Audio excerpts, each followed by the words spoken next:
Hi all. You are on the Epic Movie Scenes channel for 3 seconds. Enjoy watching. Former criminal Peter Kozlow, nicknamed Pete, is secretly embedded in the Polish mafia group Wojciech operating in New York, which is one of the main importers and distributors of fentanyl. The FBI's target is gang leader Richard Klimek, nicknamed the General, whom Pete must help capture by providing enough evidence against him. On the eve of the operation, Peter hides his wife and daughter, promising to return to them in a few hours, and goes to the gas station, where federal agent Ucox is already waiting for him.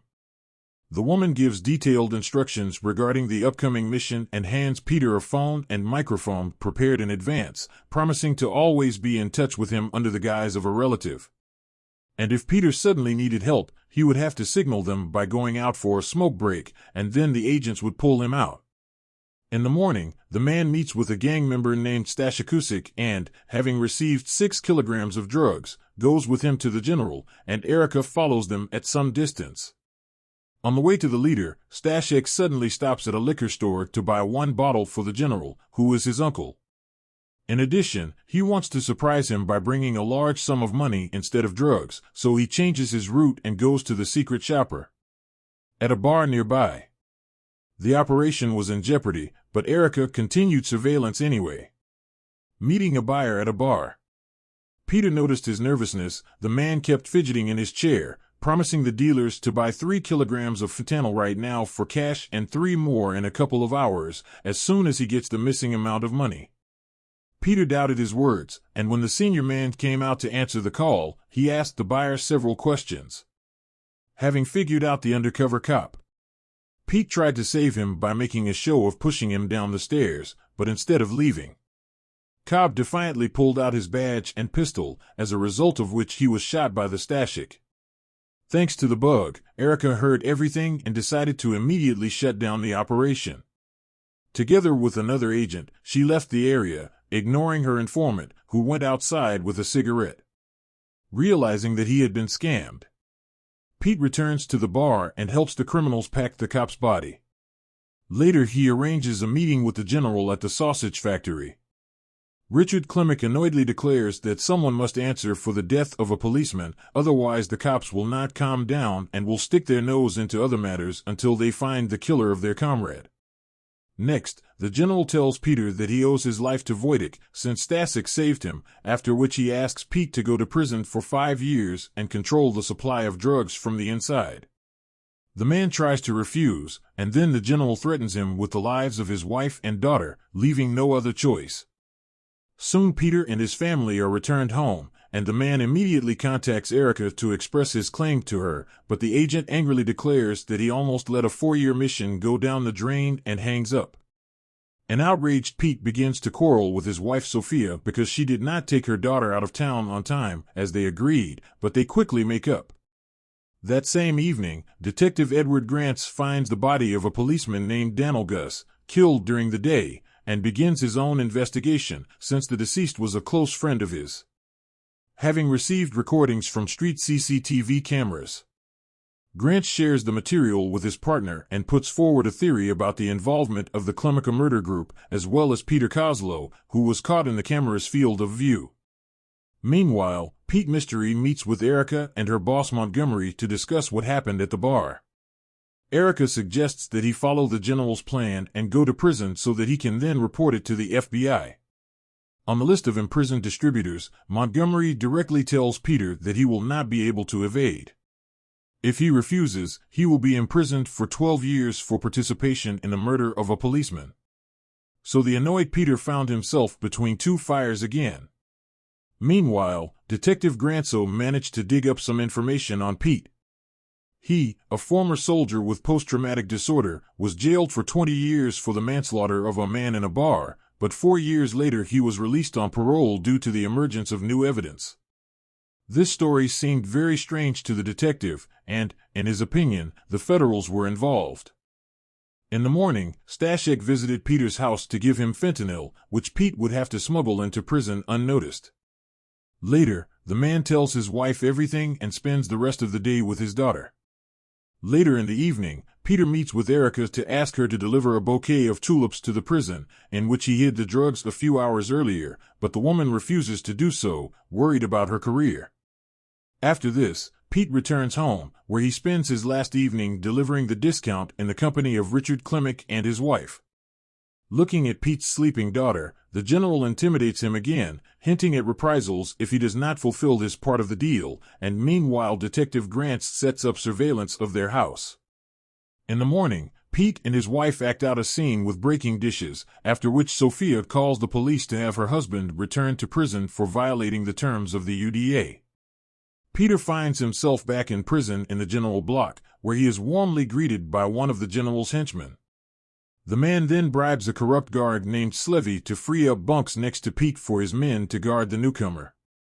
The next day, while walking, the main character meets the rest of the gang members who are in prison and is imprisoned.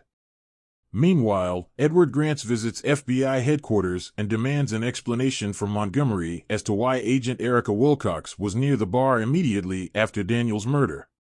However, Montgomery does not give him a straight answer, and the outraged detective leaves the premises, threatening the feds with a war between the FBI and the police department. At night, Sophia transfers drug bags from bouquets into the body of a dead pigeon, and then, following her husband's instructions, drops the stuffed carcass onto the roof of the prison using a drone.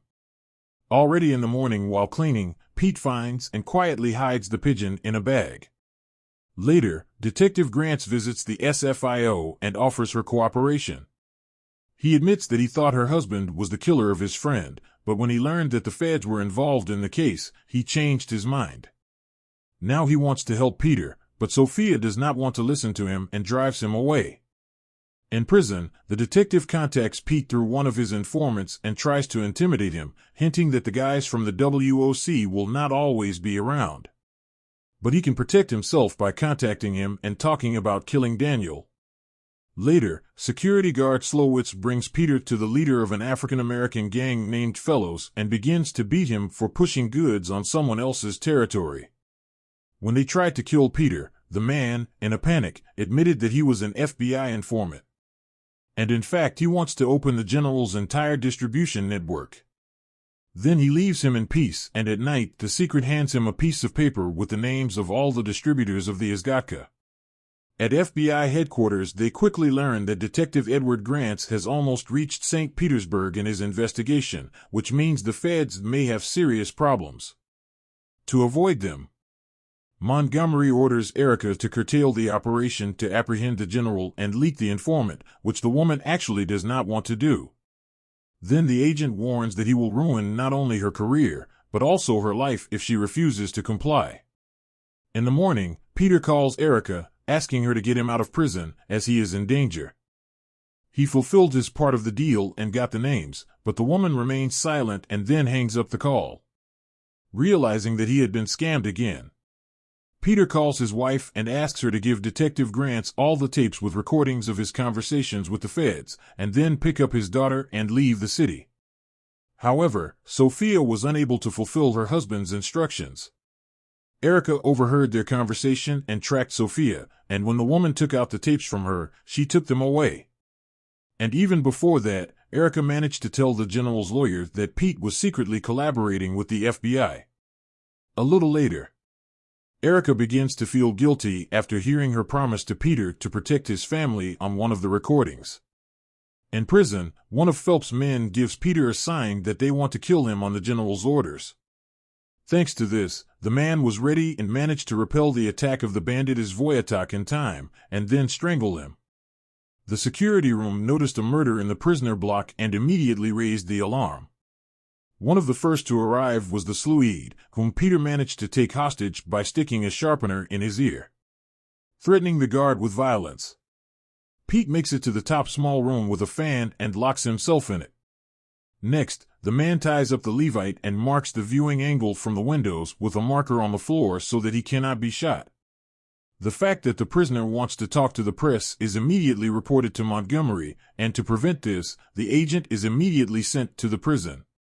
At the same time, Stashik comes to Sophia's house with the intention of killing Peter's family, but the frightened woman manages to call Edward Grant. The detective arrives just as Stasik's assistant was dousing the house with gasoline and eliminates him. Stasik, meanwhile, hides under the bed on which the bound Sophia lies and wounds the detective in the leg as soon as he appears on the threshold of the bedroom. Still, Grant manages to lure out the criminal and, with the help of Sophia, eliminate him. Soon Bear arrives at the prison with Montgomery. The foreman brings him up to date, and the snipers take up positions. Peter calls his wife and promises her to come home, but Montgomery interrupts the call. Pete then uses the hostage as cover to assess the situation outside. Seeing the sniper, the man changes his words and clothes and brings him to his senses. An enraged guard immediately attacks Peter near the window, and the sniper kills him, mistaking him for a prisoner. The bullet hits the gas cylinders, causing a huge explosion from which Pete barely managed to escape. A short time later, Erica Wilcox arrives at the prison, and Montgomery solemnly informs her that the job is done. A woman watches a survivor being loaded onto a stretcher into an ambulance and recognizes him as Peter by the tattoo on his arm. Wanting to help, Erica goes with him and later helps him escape by handing over a note and a phone. Sometime later, Erica meets up with Montgomery on the ferry and tells him that she knows where Patera is. The man again orders her to kill him, but he is suddenly arrested by a group of police officers led by Edward Grants. It turned out that Erica, who was wiretapped, secretly began to cooperate with the New York Police Department. In the final scene, Peter quietly watches his family in the park. He really wants to meet them, but when Sophia noticed her husband, she signaled that there were a lot of undercover agents around.